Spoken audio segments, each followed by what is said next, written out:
Okay, number 7 session for today. This is one I just wanted to have a little bit of fun with, and it's designed to be a little shorter. The conspiratorial logic of the Da Vinci Code and Jesus' bloodline theorists. You know, up until this point, it's been a lot of nuts and bolts, a lot of this text says this text says that, and again, my style is, I know it's not the most exciting thing in the world, but I try to give you the primary sources, give you good secondary sources so that you can check up on me. You know I'm not making it up. Just go and look. That's what we're all supposed to do. For this one, though, I wanted something, when I sat down and I thought about this, I wanted something that would be a little lighter, but I think equally important, and that is to talk a little bit about what you, the reader, the recipient of Dan Brown's work, and especially his sources again, Michael Bagent, Richard Lee, and Henry Lincoln, and of course Picknett and Prince and other writers. What are they asking you to believe? When it really comes down to it, how are they asking your mind to work? And I want to go through and make a few logic statements that illustrate to you what you really have to believe. How do you really have to think to accept what they're giving you? And I've titled it Conspiratorial Logic of the Da Vinci Code, or How Finding People in the Publishing Industry Who Can't Think Critically Will Pave Your Way to a Bestseller, or How Speaking in a British Accent Masks Non Sequitur Arguments. And that is particularly aimed at Michael Bagent, again, not Dan Brown. Bagent is, I think, the leading person here who really tries to put one over on us. Of course, this is not Michael Bagent, Henry Lincoln, and Richard Lee. Frankly, we would do better with the lone gunman. But I want to take a look at what they do and consider it all as one big non sequitur. What is a non sequitur? Latin, of course, that means it does not follow, a statement that does not logically follow from what preceded it. Or put another way, a conclusion that does not follow from the preceding premises. And let's go through a few examples. Here's what they want you to accept. Ask yourself, for all of these, does this make sense? If a document is old, it must be true. Is that true? Oh, but we were told right here on the front cover, the discovery of the Gospel of Judas is astonishing. This will change the way we all look at Christianity. Now, to say that of course, in respect to the Gospel of Judas, what they really are saying is that since we found this new gospel that's really old, and of course it's not as old as the New Testament, but we found it, so that gives it validity. It's just not logical. If a newly discovered document disagrees with previously known documents, it must be true. Does that make any sense? This is what they're saying, though. The Nag Hammadi material disagreed with the New Testament material. The Nag Hammadi stuff must be right. It contains the truth. It contains the unaltered story. What they're really saying when they say that is this. If a newly discovered document disagrees with the ones we know before, must be true. Documents which exist in only a few copies must have been suppressed.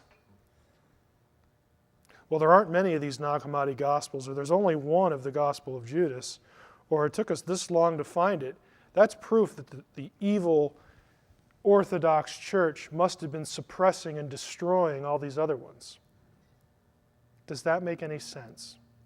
Must that necessarily and logically follow? No, it is a non sequitur. By the way, exploring that logic, Herodotus, the history, Thucydides, look how many copies. 8, 7. Here we get down to 1 partial, 19 for Livy, 20 for Tacitus, Pliny, 7. This is an old figure now. The New Testament's pushing 6,000 now. But the point, of course, is that there's no evidence that if something like Plato only exists in 7 copies, that anyone was out there destroying the other ones. It's a non sequitur. It does not follow. It is not coherent thinking. If document A and document B are about the same person, the document farthest removed from that person's time must be true. Well, the New Testament Gospels and the Nag Hammadi Gospels are about Jesus, and the Nag Hammadi Gospels are older, but those are the ones that are true. Again, does it make any sense? Does it necessarily follow? No. What I'm trying to do here is I'm trying to reduce their claims to just simple propositions, that you can see the illogic and the muddled thinking that must be embraced to think this way, the way they want you to think. If the content of a document about a religious issue is controversial, it must be true. The Gospel of Judas will change everything. They're implying, of course, that that's the real one. Why? Because, well, it doesn't say what all the other ones say, and it's really controversial. That must be the truth. It must have just been suppressed. Come on. The opinion of the majority in a religious issue must be wrong and must have been arrived at in a power struggle. I mean, it's just inconceivable that a lot of people, the majority, could have actually agreed peaceably. And that's how the majority formed. Why is that inconceivable? Again, if you accept the conspiratorial thinking, this is what you're asked to affirm. If one person who believes something behaves badly, then most or even all of the people who share that belief would approve of that behavior or behave the same way. Well, we know that there were early church fathers, early Christians, who didn't have nice things to say about the role of women. That must mean that most Christians think that way, and that this characterizes the church. That must mean that Gnosticism, is just the way to go, because they had so much of a more enlightened view. Just because one person thinks one thing and that one person is a member of a group does not mean that everyone else in the group thinks the same thing. How simple and elementary can it be? But this is what you're asked to believe. You're asked to swallow this. A person or group of persons who behave badly can't be correct, especially when it comes to religious truth. So what we're saying here is that we can judge the veracity of an idea by virtue of the way a person behaves. Is that necessarily true? No. He or she could just be a dork. But the dork might actually be right on whatever given issue it is.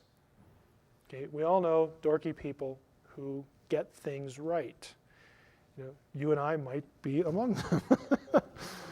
I can speak with authority on this one. Anyone who opposes an idea has an axe to grind. There can't be any substance to what he or she is saying. So, if I object to the idea, let's say, that the Nag Hammadi Gospels are unaltered truth, if I object to that, I must have an axe to grind. I really can't be saying that because of historical records and circumstances. Surely, the majority view, the Orthodox Christians, surely they had an axe to grind, and that's why things turned out the way they did. Again, this is so clearly incoherent, but this is exactly what you're asked to believe. People in power cannot be trusted when they say something is true. Therefore, people not in power can be trusted when they say something is true. Right? I'm sure we all know this by life experience, don't we? It's just silly. How about this one? God approves of everything in the Bible. Does he? Aren't there bad things recorded in the Bible? Well, of course. Does that mean God approves of everything? Or is it just describing the way things are or the way things were? Does it have to have some blessing pronounced upon it just because it's in the Bible? No. Everything in the Bible is prescriptive, they want us to believe. That means it's prescribed, it's doctrine, it's the way you ought to think. Nothing in the Bible can be just describing things. No, we can't have that. You know, frankly, all this charge of patriarchal culture needs to be adjusted just a little bit, because in many cases, descriptions of patriarchal culture in the Bible are just that. They are descriptions. This is the way people lived. This is the way people thought. It is not laid down as, thus says the Lord, you should look at a woman this way. And again, I'm not saying that the Old or New Testament is the 20th century or the 21st century. I'm not saying that at all. Okay, I will say it's better than that it has been characterized by the Da Vinci Code crowd, and that this kind of logic is what is driving a lot of their criticism. If something hasn't happened in recorded history, it never happened. Put the resurrection in this one. Well, you know, the only place that's written about is the New Testament. We're not going to count that. So since we're not going to count that, there's no record of anything else like that, so it must never have happened. Well, thanks. You've just claimed omniscience. You know, I wish I was omniscient. Data and evidence are the same thing. See, data is something like the Gospel of Philip, this reference to Jesus kissing, whatever he kissed. That's a data point. That's a thing which exists that we need to study and think about. It's not evidence of any particular thing yet. That's why we have to think about it. It's just data, right? Evidence and proof are the same thing, are they? Ask a lawyer. Evidence just is. It can be a physical object, it can be a statement, it can be an event. It doesn't constitute proof of anything. Evidence has to be put in context, and hopefully lots of data points and lots of evidence are put into the same context so that a picture emerges, so that we can draw a conclusion that is quote-unquote beyond a reasonable doubt, which means to draw any other conclusion, you'd look kind of stupid. Right? That's all that means. But evidence and data and proof are not the same things. But if you read Bagent and Lee's and Lincoln's book, they think just because they've found a question or they found a statement somewhere in some book, they will often take it, rip it out, and show it to you in isolation and claim that the data point is now proof of what they want to argue. Meanwhile, they've excluded a whole lot of other data points that would give this one context. And we've seen that today, especially with the discussion on women, especially with the discussion on Jesus as a divine being, especially in relation to the discussion of the New Testament canon. They are notorious for this.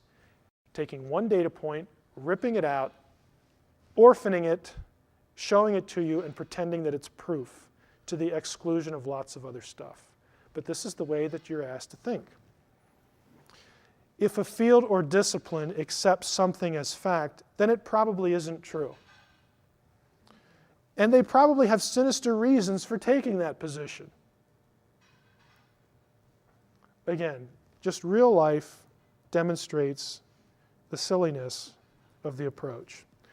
Discovery of new information means that all old information is invalidated.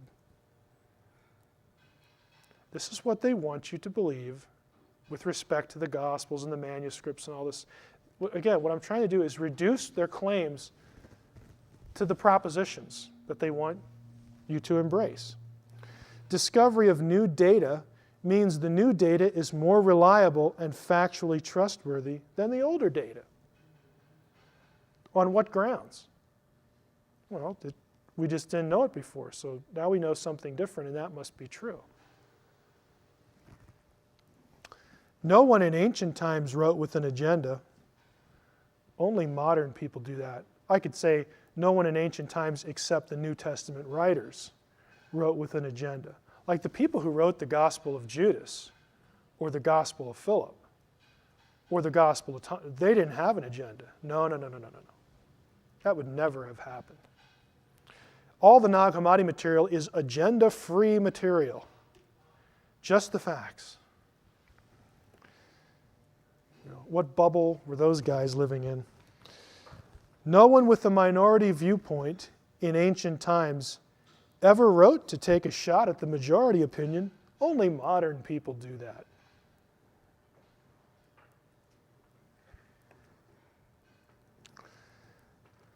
Just a few quotes here that, again, to me summarize the whole situation. Like I said, I wanted to have a little fun with this one. An education isn't how much you have committed to memory or even how much you know. It's being able to differentiate between what you do know and what you don't.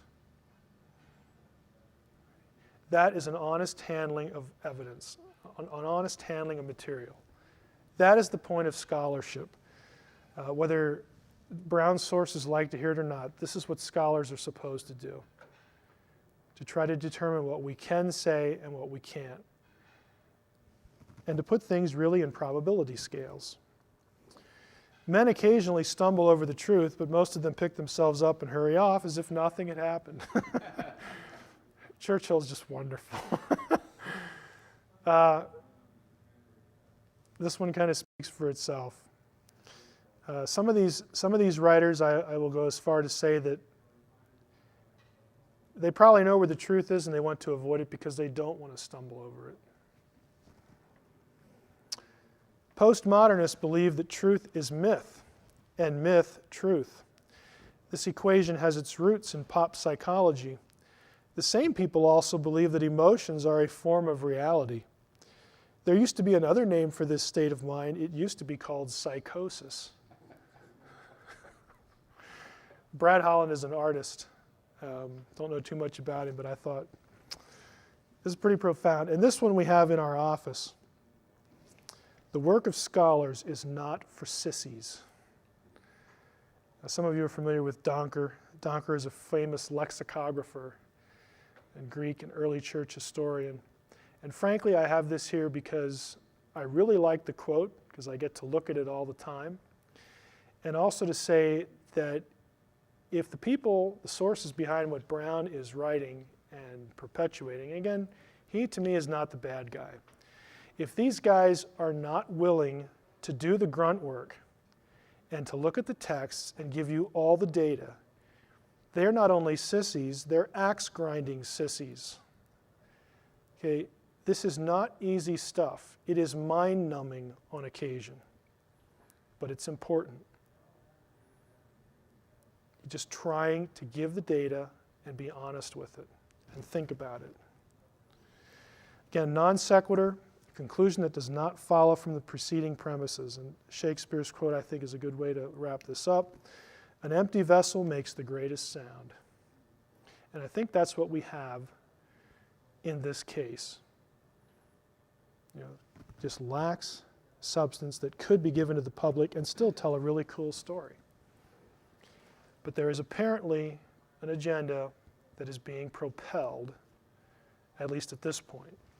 And maybe it's as simple as, hey, I like being rich. Maybe it's something deeper than that. I don't know. Questions? I can move right into number 8. Go ahead. I was listening to Gnosis.com or whatever, and they had lectures on there by Dr. Haller. Haller? Yeah. And his intro to Gnosticism, by the way, is really good.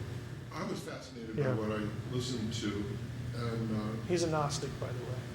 Good yes, yeah, I gathered that.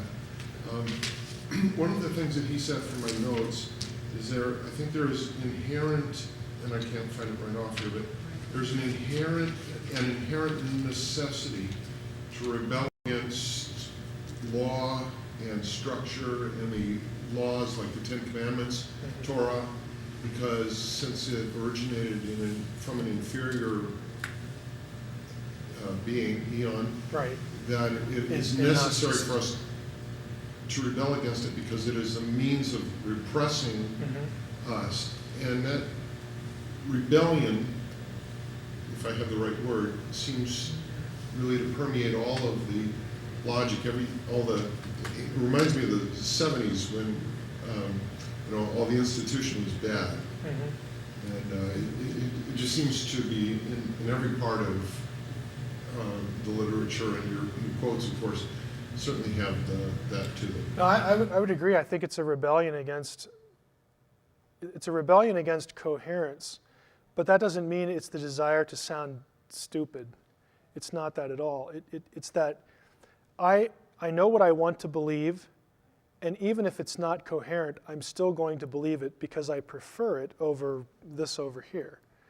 And who knows why people make such choices? I mean, I'm willing to think that a lot of it, maybe is the church's fault. People are victimized in some way and they go another direction regardless of how silly the thinking process is that takes them there. But I tend to agree that a lot of it is just rebellion. I don't really know what motivates it. And I'm willing to say that, I don't really find myself too much as part of an institutionalized church. I mean, I go to a church that's in a denomination, but I frankly never think in those terms. I don't think that's what's important.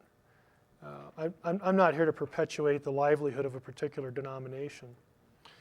But that being said, there is this sense of not wanting any sort of check and balance on thinking, and I don't know what else you'd call that. That's the whole issue. They don't want any constraint. Yeah, I think that there is an element of that for sure. Another question?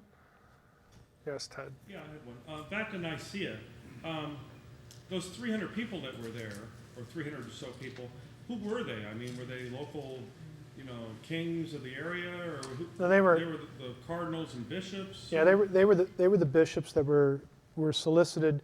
I mean, basically the call went out, all through the empire. We're going to have this council at Nicaea, XYZ date.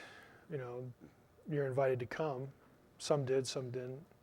But they're basically ecclesiastical people in position of various positions of the church. Yes. We obviously had some scholarship of a great deal of depth back in the early church in thinking of concepts that pretty much outpace what's in the thought structure of today. What's happened to that type of scholarship and higher level of thought in our quote-unquote religious institutions and hierarchy?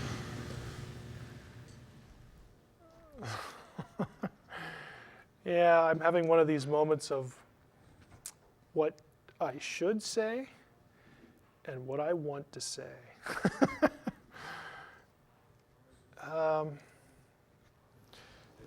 In an attempt to be nice, I think part of the problem is a general, the only circles I can really speak for are what I have seen in Protestant evangelicalism. And I think that because of, for historical reasons, namely the late 19th century on, when you had the rise of Darwinism, and Darwinism as a school of thought permeated the institutions of higher learning and created what became known as the fundamentalist controversies and debates of the early 20th century, that produced an inherent or a systemic suspicion of higher education, because the universities were the places that were cranking out Darwinism, and it's not just Darwinism, but it's 19th century German philosophy and the things that worked well with a Darwinist scheme, a Darwinist perspective of reality. And the church was sort of blindsided by this and began to look at institutions of higher learning as these are just, intellectually speaking, dens of iniquity, and people who go off and get higher education come out corrupt, and they don't believe the faith, and it really created an atmosphere of anti-intellectualism that is still evident to some degree within what today would be called fundamentalism, even though I don't want to mischaracterize it, because fundamentalists tend to, they start their own institutions and they have PhDs like everybody else, but in the mid to early 20th century, you just started to get a very anti-intellectual tide within the church. That's one issue. The other issue, I think, being a little less nice, is just frankly laziness. We just seem, especially in our culture, to prefer being entertained over thinking. And a lot of what's in the culture reinforces that. It's the old nerd complex, where if you're not going to go off and essentially,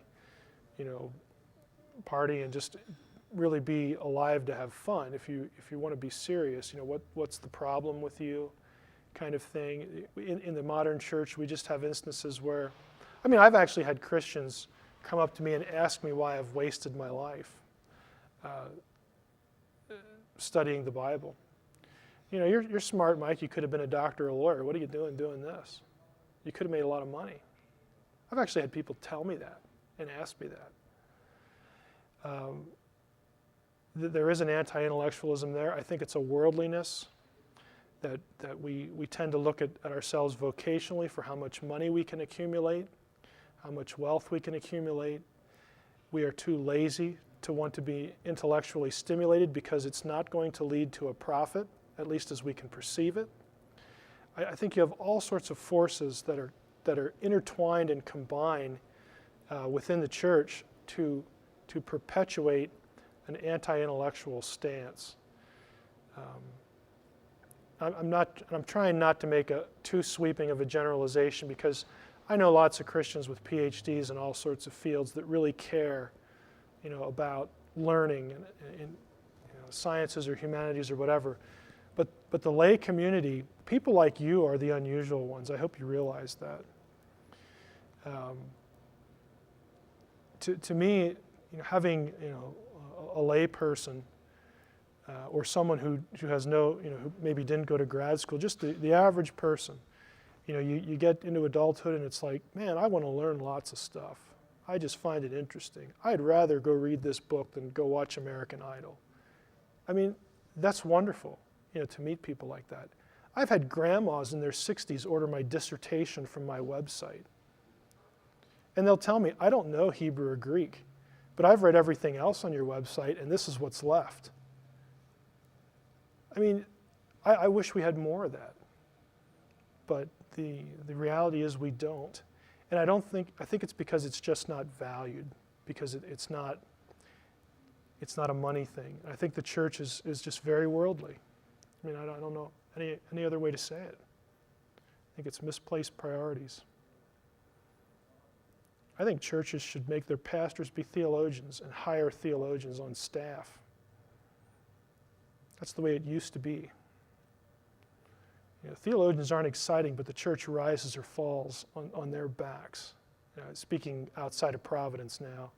But it's because of guys like Athanasius, who attended the Council of Nicaea as a lowly secretary, that we have the Nicene Creed. Because he saw through the issues very clearly and articulated, said what needed to be said, because he had the intellectual bandwidth to do it. He wasn't alone by any means. I know, having read quite a bit of the early church fathers' writings, just in reading. They're amazing guys. The thought process is like, whoa. You really got to sit. Outside of serious Catholicism and maybe Anglicanism, the fathers have just been neglected everywhere. Now, I will say one thing and give credit to where credit's due. InterVarsity Press, which is predominantly selling books to the evangelical midstream, commentary, which is a book-by-book commentary from the church fathers on every book of the Bible. That plus the church fathers' writings themselves, I think, are a step in the right direction. We're sensitive to that too at Logos. We license InterVarsity stuff for electronic use. It's wonderful to be able to search it because these guys were just, you'd probably have to replace any one of them with 3 or 4 other people now that have PhDs. They were just really amazing people. Evidence for any kind of evolution in the thought process doesn't stand up when you put the majority next to them. It just I know guys who do doctoral work in philosophical theology, and that's you're doing a lot of stuff with the fathers there. But that's even rarer than a guy who goes into Semitic languages like me, because it's the old, well, if you go and study philosophy, all you're going to do is flip burgers or drive a cab. Never thinking that maybe we should send this guy to grad school to be a philosophical theologian and hire him on staff and have him actually write things for the lay audience so that they learn how to think again. I'm not naive enough to think that's going to happen, but that used to be the norm. Another question? Okay, well, let's break just a minute or two and do the last thing.